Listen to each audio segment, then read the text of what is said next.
Welcome, everyone. Welcome back to another live stream. It's your host, Danny Haifong. We have a great show for you today. And we're going to talk about the shock, the anger, the fury. Donald Trump has left all of his emotions on his sleeve when it comes to his meltdown over BRICS. In full embrace of war, Trump has escalated on three fronts, targeting what our guest calls the new RIC: Russia, China, and Iran.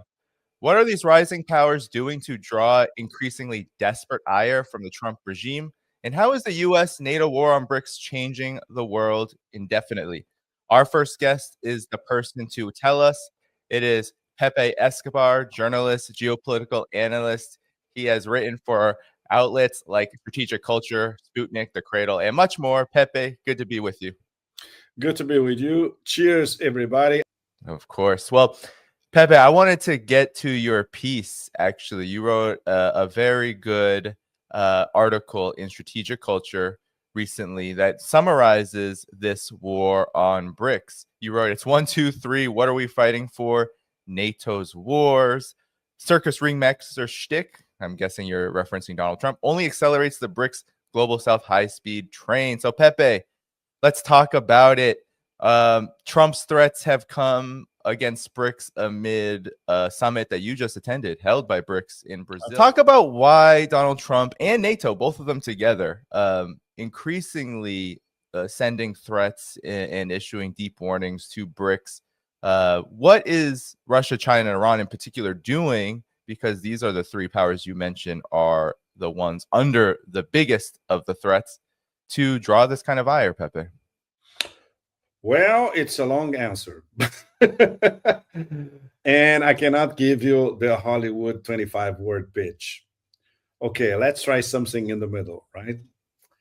It's not an accident that Trump started going completely off the rails immediately after the end of the BRICS summit in Rio.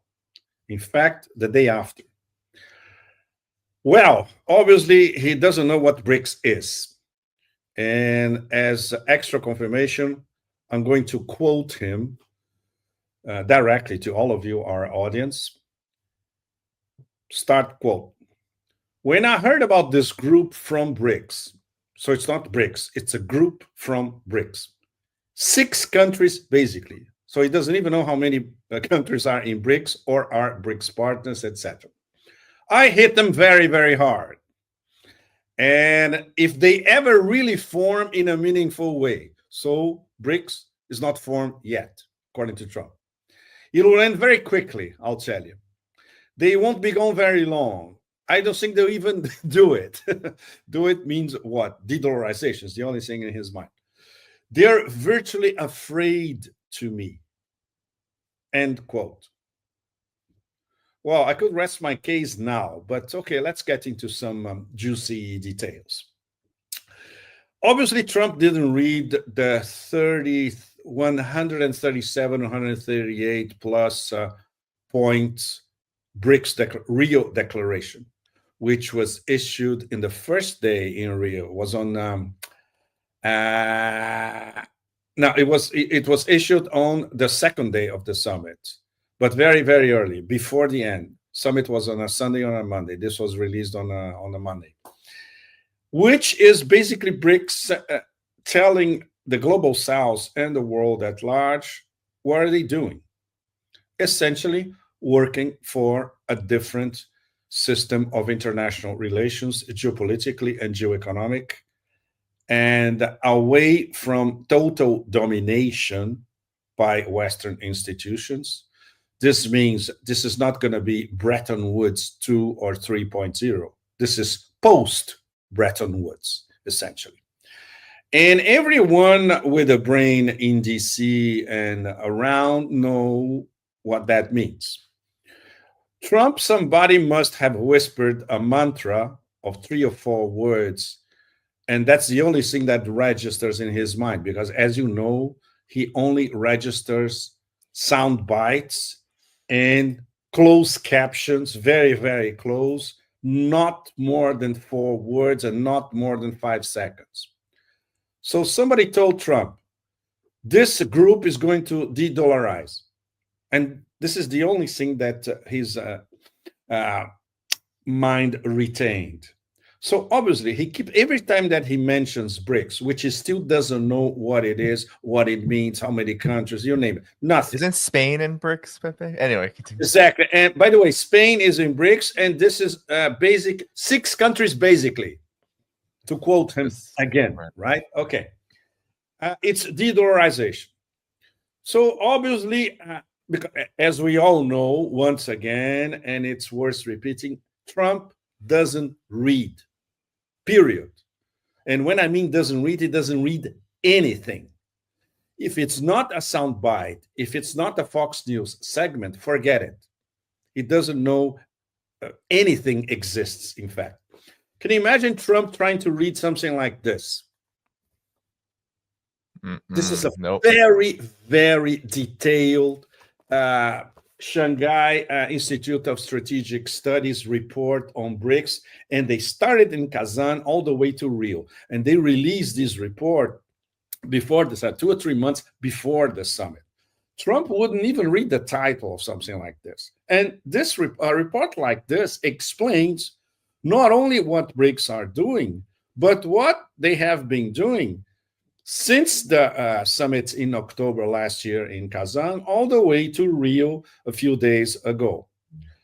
On top of that, Trump, of course, is absolutely desperate when he hears this mantra, de-dollarization. So what happened immediately after the BRICS in Rio?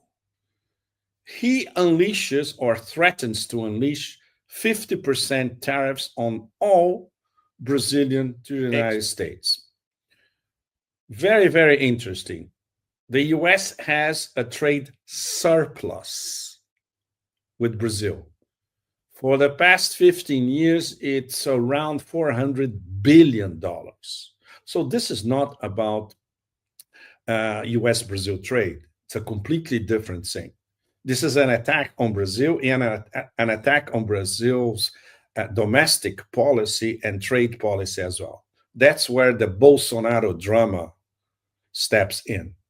By the way, while we were talking now, there is a very strong possibility that Bolsonaro may go to jail between today and tomorrow.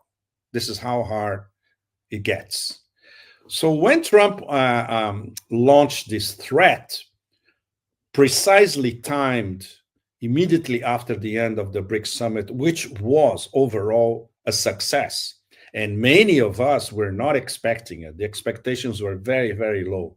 But in the Brazilians are very, very good at pulling a surprise at the last minute. Very, very good. And this is exactly what they did in Rio. And especially because from the point of view of Lula, like I saw Lula in action at the BRICS Business Forum. I was right in front of him during the BRICS Business Forum day.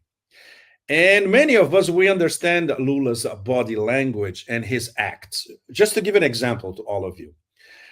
He has the text of his speech enveloped in a fine red velvet container, let's put it this way. And he was doing back and forth with his aides. He did it at least 4 times. He was changing his speech on the go while he was waiting to get on stage to deliver the opening speech for the BRICS Business Day. Because he was listening to what was going on. He was receiving updates on his phone all the time. He was looking at his phone at the time. And then he delivered a brilliant speech. And you could see that at least 60 or 70% he was improvising. And he's brilliant when he does that.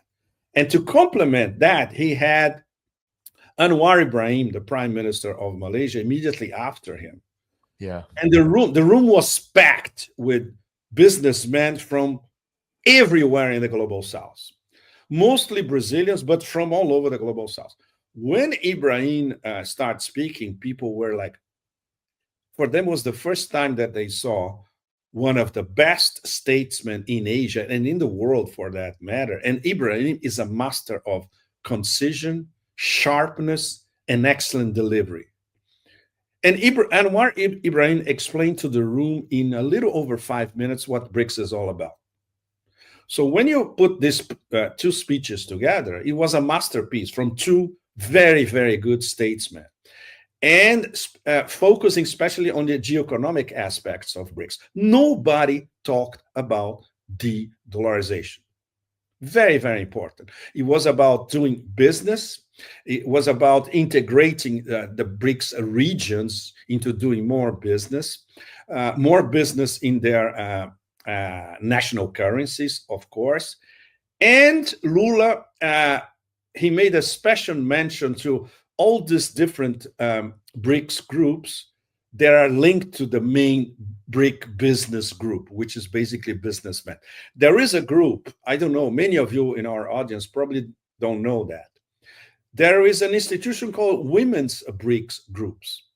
These are women-led companies all across the BRICS spectrum with their own projects, with their own sources of finance, or looking for their sources of finance. So Lula made a mention specifically to all of them from every nation part of BRICS. That demonstrates the respect that he has for this organizations. And there is also a body that is, we can call it the BRICS Civics Council, which basically congregates civil society in BRICS members.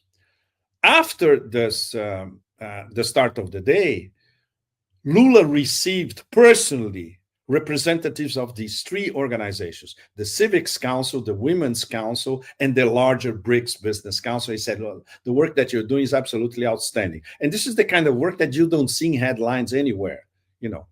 And later during the day, it was fantastic. This was in a former warehouse in front of Guanabara Bay.